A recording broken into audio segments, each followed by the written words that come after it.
میں نے بھی سوچ لیا ہے CSS کے امتحان دینے کا، اور جیسے ہی دے دوں گی نا، پھر دیکھنا تم جیسے کتنے ہی ہیرو روز میرے سامنے لائن میں لگ کر ہیلو میم کہہ کر سلیوٹ مار رہے ہوں گے۔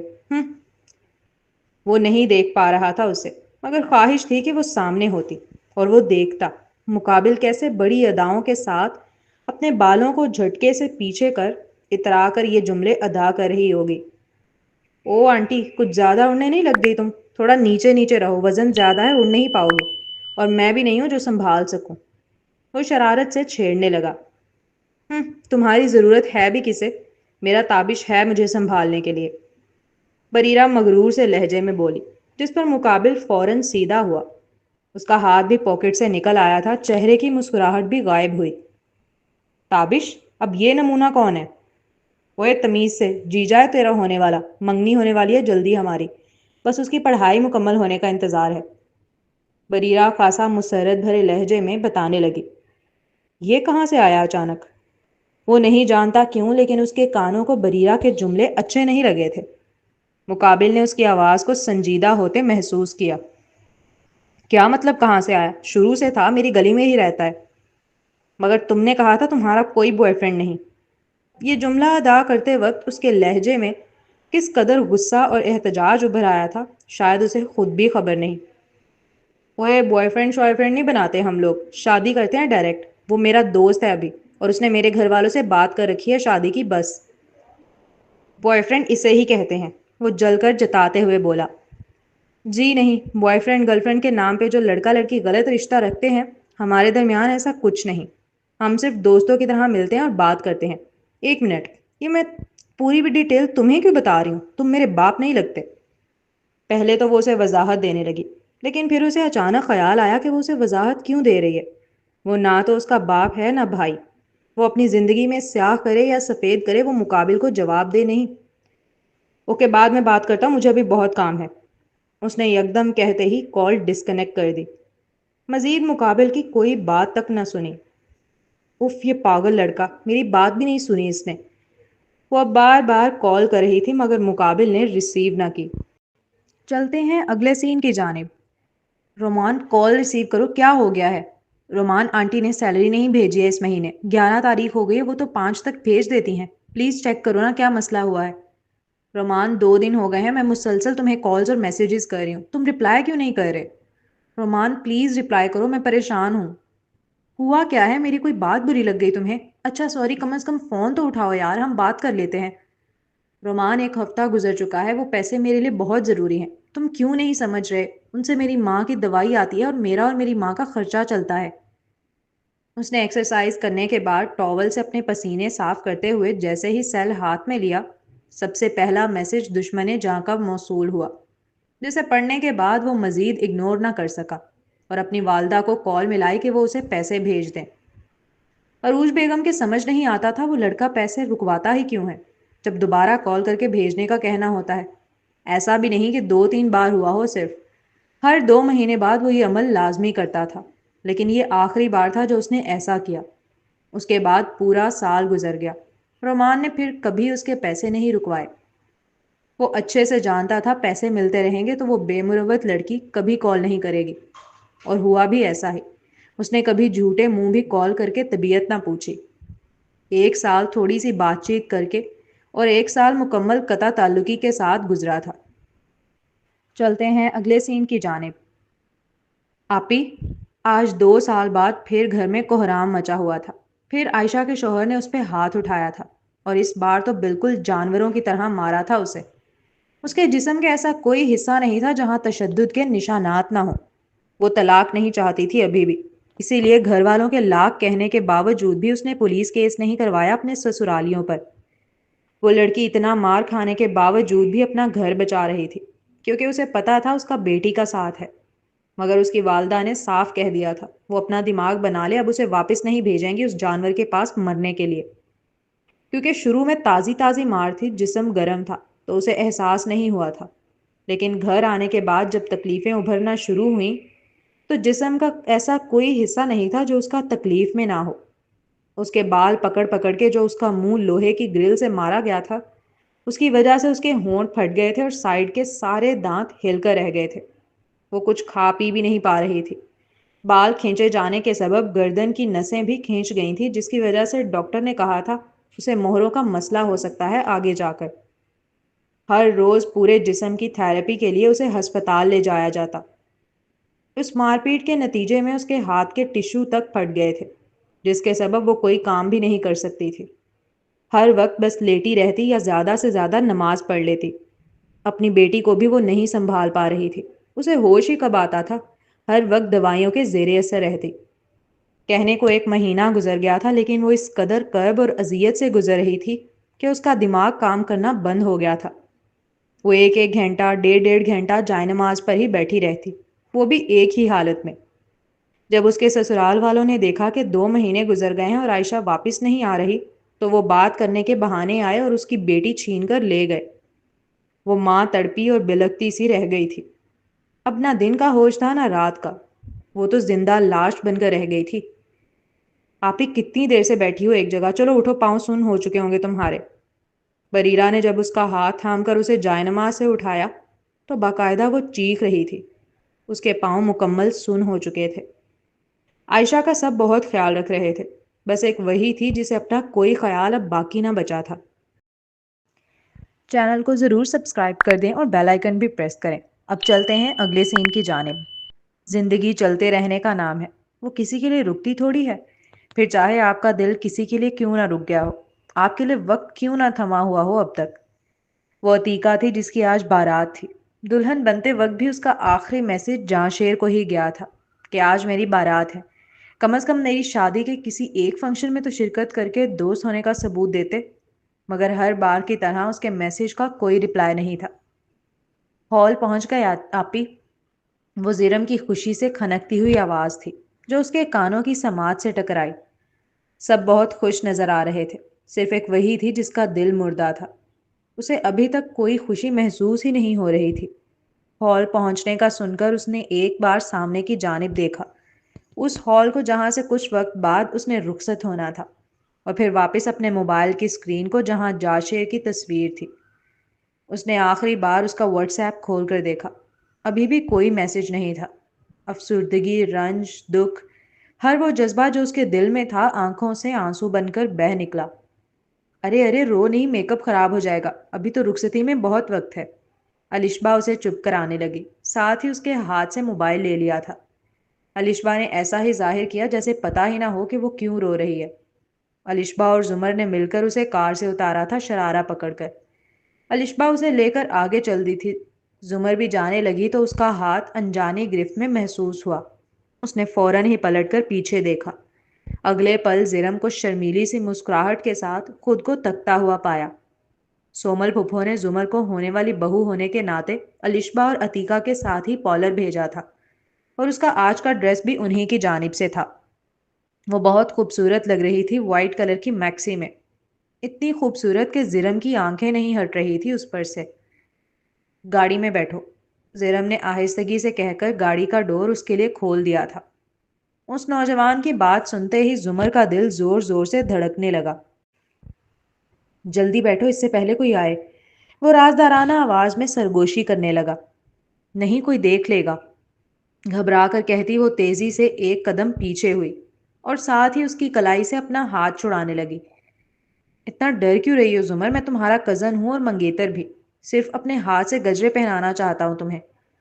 زمر کو خود سے یوں ڈرتا دیکھ اس نے فوراً اپنی نیت کا اظہار کیا۔ وہ اسے ڈرانا نہیں چاہتا تھا۔ تم مجھے دے دو، میں خود پہن لوں گی۔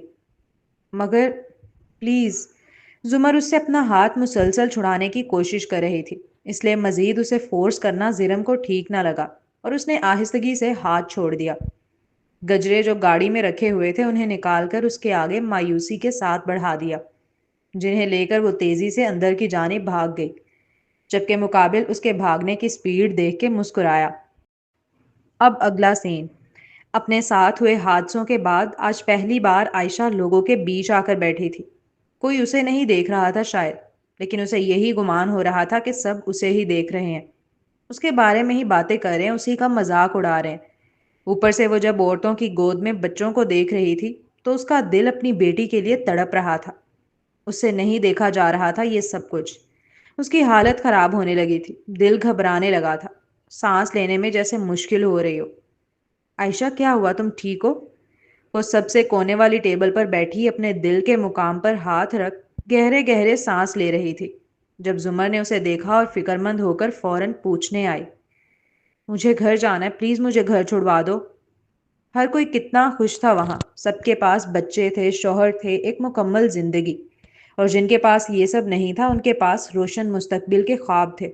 مگر اس کے پاس کیا تھا؟ کچھ بھی نہیں، کچھ بھی تو نہیں۔ نہیں دیکھ پا رہی تھی لوگوں کی خوشیوں کو، اسے تکلیف ہو رہی تھی، شدید تکلیف۔ اس کا دل گھبرا رہا تھا لوگوں کی خوشیوں کو دیکھ دیکھ کر۔ وہ روتے ہوئے کہنے لگی، اس کے ہاتھ لرز رہے تھے، اگر سگی پھپھو کی بیٹی کی شادی نہ ہوتی تو وہ کبھی عائشہ کو یہاں لاتے بھی نہیں، مگر پورا گھر آ رہا تھا، اکیلا اسے کس کے پاس چھوڑتے؟ پھر پھپھو نے بھی بار بار اس کو لانے کا کہا تھا تاکہ اس کا دل بہل جائے، ورنہ اکیلے کمرے میں بیٹھ کر اس نے سوائے رونے کے اور کیا کرنا تھا؟ اچھا تم رو نہیں، میں رافع کو فون کرتی ہوں، وہ تمہیں گھر لے جائے گا۔ زمر بار بار رافع کو کال کرنے لگی مگر کال ریسیو ہی نہ ہوئی۔ زرم ادھر آنا۔ زرم وہیں سے گزر رہا تھا جب اسے دیکھ کر زمر نے فوراً بلایا۔ عائشہ کی طبیعت خراب ہو رہی ہے، اسے گھر جانا ہے، کیا چھوڑ کر آ جاؤ گے ہمیں؟ زمر خود بھی گھر چلی جانا چاہتی تھی، چونکہ سب اسے بہت زیادہ وی آئی پی ٹریٹمنٹ دے رہے تھے، خاص طور پہ زرم کے ددیال والے۔ وہ ان کی ہونے والی بہو تھی اور کنوارا سمدھیانہ تھا، تو بہت زیادہ پوچھا جا رہا تھا اسے۔ زرم کے سارے ددیال سائڈ والے کزنز کی تو زبان ہی نہیں تھک رہی تھی اسے بھابھی بھابھی کرتے ہوئے۔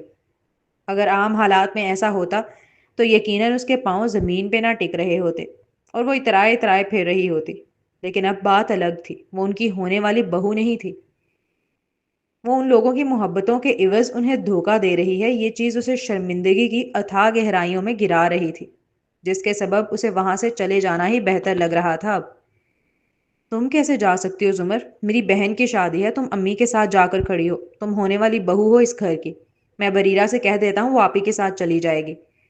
زرم سمجھتا تھا اس کی مجبوریوں کو، اسے بھی تکلیف تھی عائشہ کے لیے، لیکن یہاں اس کی بہن کی شادی چل رہی تھی اور اس کی بہن کے سسرال والے بھی آئے ہوئے تھے۔ ایسے میں گھر کی ہونے والی بہو نہیں ہوگی اس کی ماں کے ساتھ کھڑی تو کون ہوگا؟ الشبا اکیلے تو نہیں سنبھال سکتی اتنے سارے لوگوں کو۔ بہت خوش نصیب ہوتی ہے وہ لڑکی جسے اس کا شوہر یا ہونے والا شوہر اہمیت دے، اور زرم اسے دے رہا تھا۔ آج پہلی بار زمر کو شدت سے احساس ہو رہا تھا کہ اس نے جلد بازی کی شادی کرنے میں۔ یہاں سب اسے کتنا پوچھ رہے تھے، اسے کتنی عزت دے رہے تھے۔ پھپھو کی زبان نہیں تھک رہی تھی میری بہو کرتے ہوئے۔ زرم بھی اسے لمحہ لمحہ پوچھ رہا تھا، ہر کسی کو اس سے ملوایا جا رہا تھا جیسے وہی دعوت کی جان ہو۔ کیا یہ ساری عزتیں اسے اپنے شوہر مہروز اشفاق کے گھر میں ملیں گی؟ کیا وہ لوگ اسے اتنا وی آئی پی ٹریٹمنٹ دیں گے جیسے یہ لوگ دے رہے ہیں؟ ٹھیک ہے پھر تم جلدی سے بریرہ کو بلا لاؤ۔ زرم کے لہجے میں جو مان تھا کہ تم میری ماں کی بہو ہو وہ اسے نہیں توڑ سکی۔ اوکے، زرم کہہ کر فوراً بریرہ کو بلانے چلا گیا تھا، اور پھر بریرہ عائشہ کے ساتھ گھر واپس لوٹ آئی۔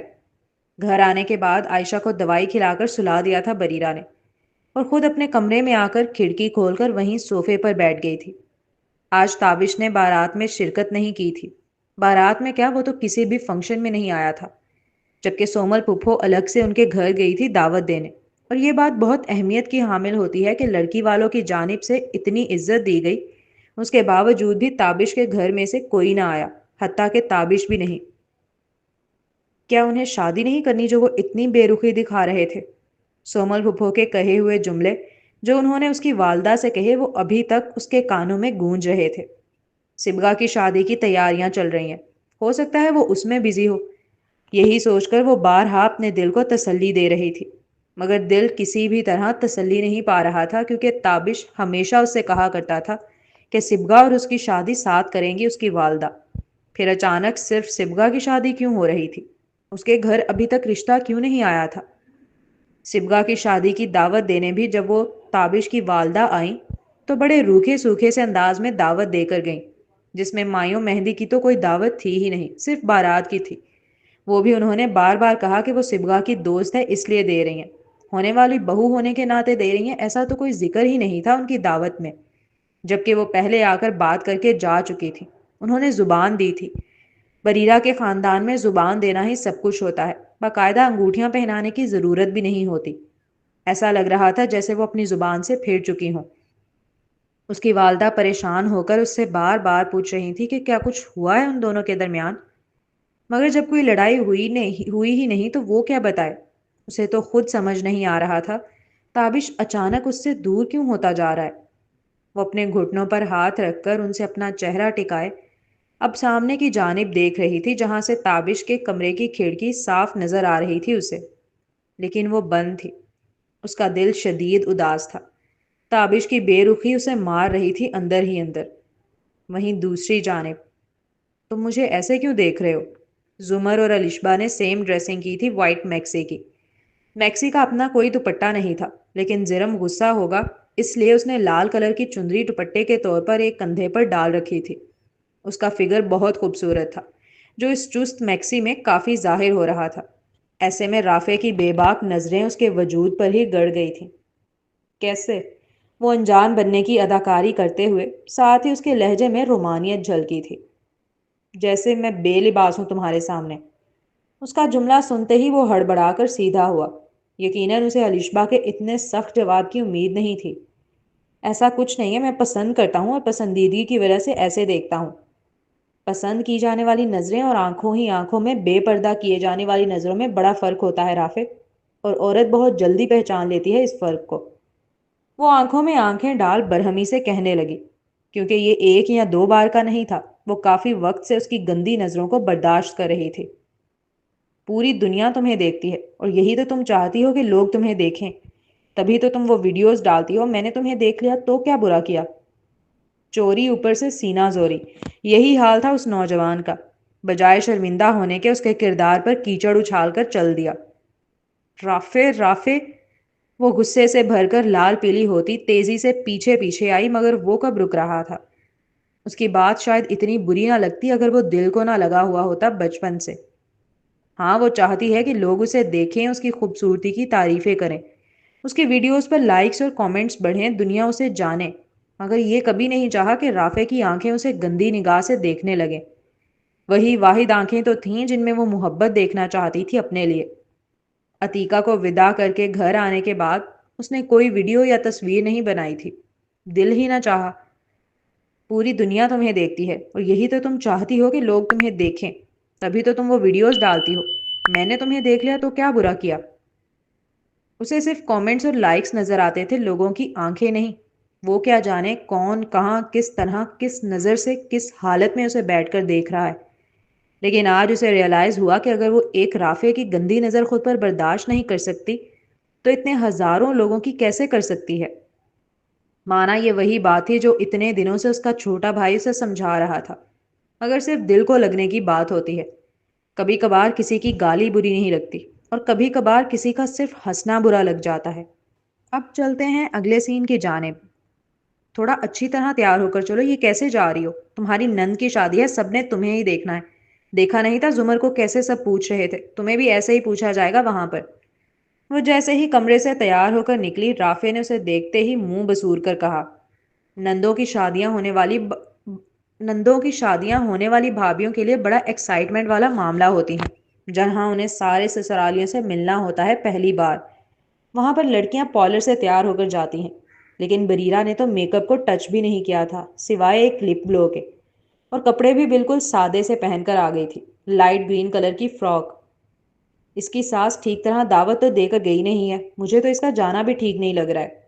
زمر جو پیچھے صوفے پر بیٹھی ہوئی تھی، وہ رافع کی بات سن تیزی سے بولی، میری دوست کی شادی ہے، میں صرف اسی رشتے سے جا رہی ہوں رافع، تو اس اعتبار سے میرا حلیہ بالکل ٹھیک ہے۔ وہ بے دلی سے کہتی آگے بڑھ گئی، ایسا نہیں ہے، اس کا ارمان نہیں تھا تیار ہونے کا۔ سبگا کی شادی کے تو وہ کب سے خواب دیکھ رہی تھی، کیونکہ وہاں اس نے بھابھی بن کر جانا تھا پہلی بار تابش کی فیملی کے سامنے۔ لیکن جب یہ موقع آیا تو کسی نے اسے جھوٹے منہ بھی نہ پوچھا۔ تابش نے تو بے مروتی کی بھی حد کر دی تھی اب۔ ایک بار نہ تو کال کی نہ میسج، بلکہ اس کے کیے ہوئے میسیجز کا بھی کوئی رپلائی نہیں کر رہا تھا۔ کال کرو تو ہمیشہ یہ کہہ کر کاٹ دیتا کہ بزی ہے بہت، 1 منٹ کا وقت بھی نہیں تھا اس کے پاس دینے کے لیے۔ اس کا یہ بدلہ بدلہ رویہ بریرہ کو تکلیف دے رہا تھا۔ جن کی دعوت تھی انہوں نے ہی جب اسے عزت نہیں دی، اہمیت نہیں دی، پوچھا تک نہیں، تو پھر وہ کس حق سے وہاں خوب تیار ہو کر پہنچ جائے؟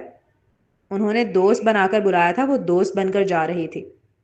وہ بہت غصہ تھی تابش پر، شدید ناراض۔ سوچ لیا تھا سامنے آئے گا تو بات بھی نہیں کرے گی، لیکن پھر بھی بار بار اپنا موبائل دیکھ رہی تھی، اس امید پر کہ شاید اس کا کوئی میسیج آیا ہو۔ رشتہ نہیں لایا کوئی بات نہیں، کم از کم نظر انداز تو نہ کرے۔ اگر کوئی مجبوری ہوئی ہے تو بتا دے، وہ انتظار کر لے گی، اتنے سالوں سے بھی تو کر ہی رہی ہے نا۔ اب اگلا سین، دعوت کے اندر ہونا تو یہ چاہیے تھا کہ جب بریرہ انٹر ہوتی تو اس کی ہونے والی ساس بڑی گرم جوشی سے اسے گلے ملتی، اسے ویلکم کرتی اور لوگوں سے ملانا شروع کرتی، مگر اس کے برعکس انہوں نے تو اسے پوچھا تک نہیں تھا۔ بالکل ایسے ٹریٹ کیا جیسے محلے کی کوئی لڑکی آئی ہو، صرف ہاتھ ملا کر ہی وہاں سے چلی گئی تھی۔ بریرہ کی والدہ کو بہت برا لگا تھا ان کا یہ رویہ۔ ابھی کچھ وقت پہلے ہی عتیقہ کی شادی پر جو زمر کو ٹریٹمنٹ ملا، وہ ایسا ہی دماغ بنا کر آئی تھی کہ بریرہ کو تابش کی بہن کی شادی میں ملے گا، اسی لیے وہ بریرہ کو بہت ڈانٹ بھی رہی تھی کہ وہ کیوں تیار ہو کر نہیں جا رہی ہے، مگر اس لڑکی نے ایک نہیں سنی تھی ان کی، جس پر وہ کافی غصہ ہوئی تھی۔ لیکن یہاں تو بریرہ کو کوئی پوچھ بھی نہیں رہا۔ یہ دیکھ انہیں احساس ہوا کہ اسی لیے شاید بریرہ تیار نہیں ہوئی، چونکہ اسے اندازہ تھا یہی سب ہونا ہے۔ بریرہ کا دل اب شدید بھاری ہو رہا تھا۔ اس کی نگاہیں تابش کو تلاش کر رہی تھی کہ وہی آ کر اس کے گھر والوں کو تھوڑی عزت دے، اس کی والدہ کو پوچھے اور اسے اہمیت دلائے، ورنہ اس کی تائی اور دادی نے تو گھر جا کر خوب باتیں بنانی ہیں۔ بریرہ، تابش۔ بریرہ اپنی جگہ سے اٹھی تک نہیں تھی۔ وہ تابش کے انتظار میں تھی کہ وہ آئے گا تو اس کے ساتھ اپنی والدہ کو لے کر سبغا سے ملنے جائے گی۔ وہ پانی پی رہی تھی جب زمر نے اس کے کان میں آہستگی سے سرگوشی کی۔ اس نے فوراً ہی گلاس لبوں سے ہٹا کر سامنے کی جانب دیکھا۔ وہ تابش تھا، وائٹ کلر کے کرتا شلوار میں ملبوس، اس پر بلیک کلر کا گولڈن کام کا کڑا ہوا کوٹ زیبتن کیے ہوئے۔ وہ اتنا خوبصورت لگ رہا تھا ان کپڑوں میں جیسے کوئی شہزادہ ہو یمن کا۔ دعوت میں ہر کسی کی نظر دلہن کے بھائی پر تھی، لیکن بریرہ اسے نہیں دیکھ رہی تھی۔